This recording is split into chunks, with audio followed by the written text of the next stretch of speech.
Last part में हमने देखा था कि मैक्स ने गोल्डन हॉर्न बेहेमोथ को मार दिया था, पर उसने ऐसा अपनी सोल को अपनी बॉडी से निकाल कर करा था, जिसकी वजह से उसकी भी मौत हो गई थी। अब आगे तो इस पार्ट की शुरुआत में उस ब्लास्ट को सभी लोग न्यूज में देख लेते हैं। इधर गोल्डन हॉर्न बेहेमोथ की बॉडी भी समुद्र की सतह पर जाके गिर जाती है, जिसकी वजह से उसके वाइटल्स भी खत्म हो जाते हैं। तो ये देखकर सभी लोग बहुत खुश हो जाते हैं और मैक्स को चीयर करने लगते हैं। लेकिन इधर मिलिट्री देखती है कि मैक्स के वाइटल्स भी बिल्कुल खत्म हो चुके हैं, इसलिए मिलिट्री चीफ ये न्यूज भी पब्लिक करने के लिए कह देते हैं। तो सभी न्यूज चैनल ये न्यूज बता देते हैं कि मिलिट्री डेटा अच्छे से चेक करने के बाद ये ऑफिशियली कंफर्म कर लिया गया है कि गोल्डन हॉर्न बेहेमोथ मर चुका है और अब उसके दोबारा जिंदा होने के भी कोई चांस नहीं दिख रहे हैं, जिसकी वजह से ह्यूमंस और अर्थ अब बहुत सेफ है। दूसरी तरफ मॉन्स्टर्स ने भी उस ब्लास्ट को देख लिया था, जिसकी वजह से सिटी के सारे मॉन्स्टर्स भी वापस अपनी अपनी जगह जाने लगते हैं। इधर न्यूज चैनल्स इस न्यूज के साथ साथ ये भी बताते हैं कि इस नाकाम मिशन को मंजिल तक पहुंचाने का काम मेजर जनरल मैक्स ने करा था,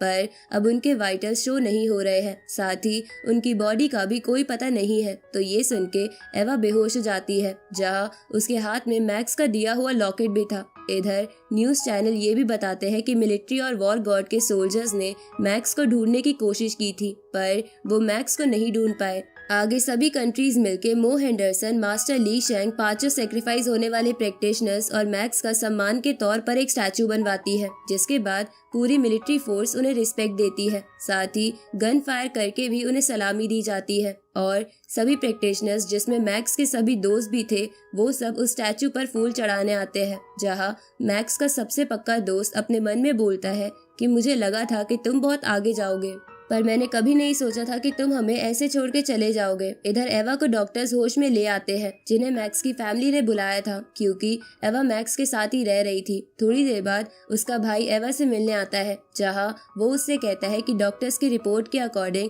अभी तुम्हारी हेल्थ अच्छी नहीं है, इसलिए इस हालत में एक बच्चे को जन्म देना तुम्हारे लिए खतरनाक हो सकता है। ये सुन के एवा बोलती है कि आउटसाइड वाले लोग मुझे बहुत सिंपैथी दे रहे हैं, क्योंकि मैक्स मेरा हस्बैंड था, लेकिन मैं इन सब बातों पर ध्यान नहीं दे रही। पर ये बेबी मैक्स की इकलौती निशानी है, जो मुझे बाद में भी मैक्स से जोड़े रखेगी, इसलिए मैं इसे जरूर जन्म दूंगी। इस तरफ हम गोल्डन हॉर्न बेहेमोथ की बॉडी को देखते हैं, जिसके आसपास बहुत सारे सी मॉन्स्टर्स आ गए थे। तभी गोल्डन हॉर्न बेहेमोथ की आंख खुल जाती है और वो खड़ा हो जाता है। तो ये देखकर सभी मॉन्स्टर्स वहां से भाग जाते हैं।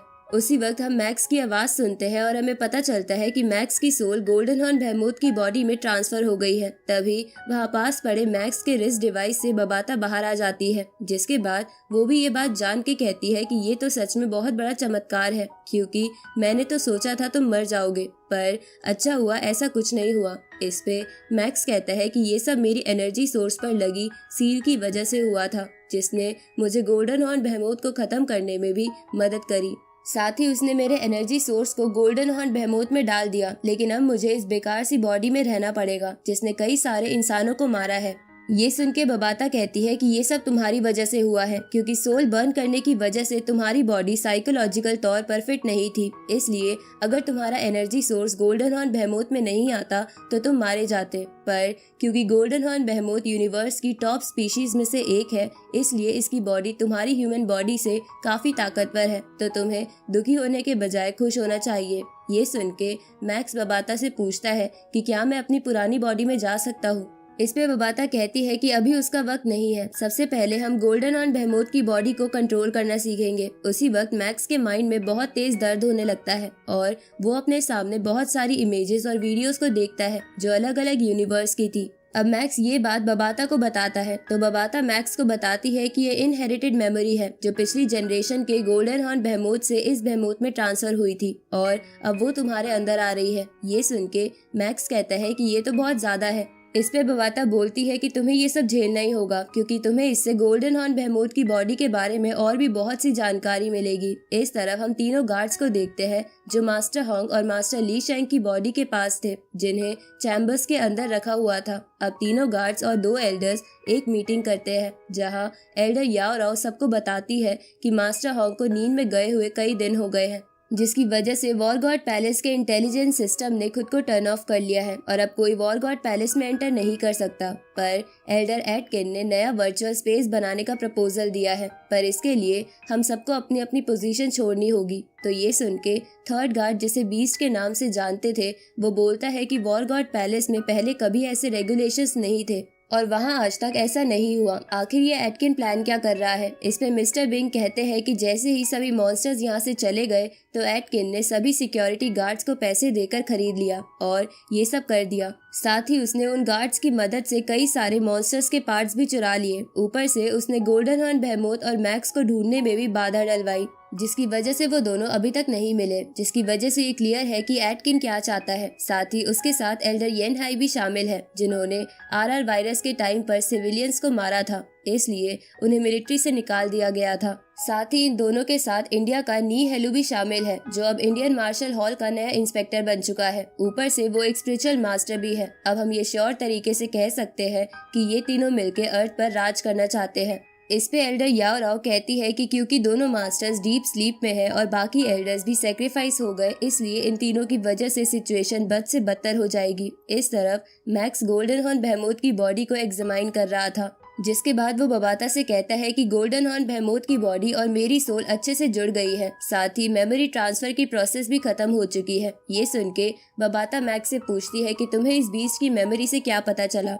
ये सुन के मैक्स कहता है कि इसकी मेमोरीज के अकॉर्डिंग यूनिवर्स के सभी बीस्ट में सिर्फ 12 तरीके के बीस्ट है जो अपनी मेमोरी नई जनरेशन में ट्रांसफर कर सकते हैं और उनमें गोल्डन हॉर्न बेहेमोथ भी है, जिसकी वजह से गोल्डन हॉर्न बेहेमोथ को अंडे से निकलने और स्टार ट्रैवलर लेवल पर पहुंचने में सिर्फ 1 साल लगता है।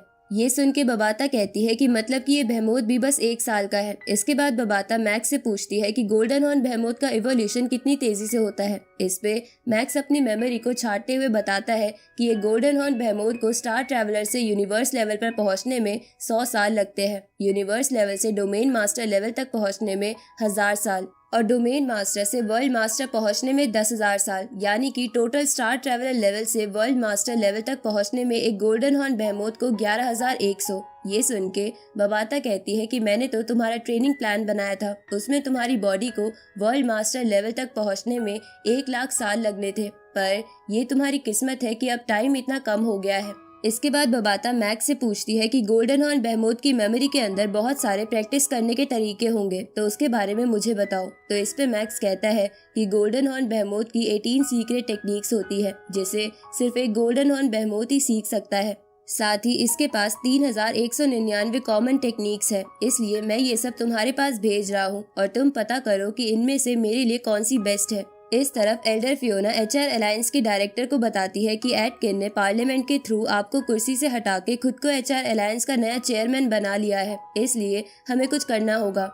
इस पे चेयरमैन कहती है कि अब कुछ नहीं हो सकता, अब सब एटकिन और उसके दोनों चमचे ही चलाने वाले हैं। उसी वक्त वहाँ गार्ड्स और वो तीनों आ जाते हैं, जिसके बाद एचआर अलायंस की डायरेक्टर अपने चैम्बर से चली जाती है और एटकिन अपने साथियों के साथ चेयरमैन की कुर्सी पर बैठ जाता है। इस तरफ बबाता गोल्डन हॉर्न बेहेमोथ से सभी टेक्निक्स का डेटा ले लेती है, जिसके बाद वो मैक्स के लिए 2 सीक्रेट टेक्निक्स चुनती है और एक जनरल टेक्निक, जिसमें जनरल टेक्निक मैक्स की एक्सप्लोजन स्पीड बढ़ाने वाला था और बाकी दोनों टेक्निक्स मैक्स को स्ट्रॉन्ग बनाने वाली थी, जिससे मैक्स का साइज कम भी हो सकता था, ताकि उसका साइज कम होने की वजह से उसकी अटैक पावर बढ़ जाए और वो और तेजी से उड़ पाए। तो इन टेक्निक्स को देखकर मैक्स कहता है कि ये तो सच में अच्छी है। तभी बबाता कहती है कि तुम्हारे भेजे गए डेटा के अकॉर्डिंग मैंने पता लगाया है कि इन सभी टेक्निक्स के बीच 3 टैलेंट टेक्निक्स भी है, जिन्हें तुम मत भूलना। तो मैक्स भी उन्हें अपनी मेमोरी में ढूंढने लगता है, जिसके बाद उसे पता चलता है कि पहली टेक्निक गोल्डन हॉर्न बेहेमोथ की स्वॉलो करने की पावर से रिलेटेड है, दूसरी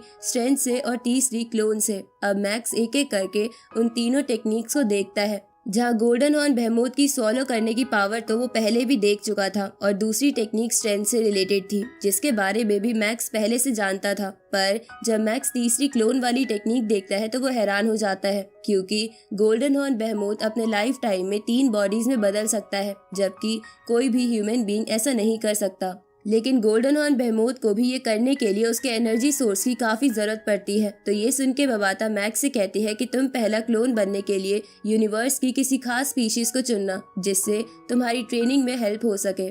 इस पे मैक्स कहता है कि मैं पहली स्पीशीज ह्यूमन ही बनूंगा। ये सुन के बबाता निराश हो जाती है पर मैक्स अपनी स्वॉलो करने की पावर से अपनी असली बॉडी को गोल्डन हॉर्न बेहेमोथ के एनर्जी सोर्स के पास पहुंचा देता है और पहला क्लोन बनाने लगता है जो एक अंडे की शेप ले लेता है और उसके चारों ओर उस एनर्जी सोर्स के आसपास के मटेरियल्स फैल जाते हैं और इसी के साथ ये पार्ट यहीं खत्म होता है।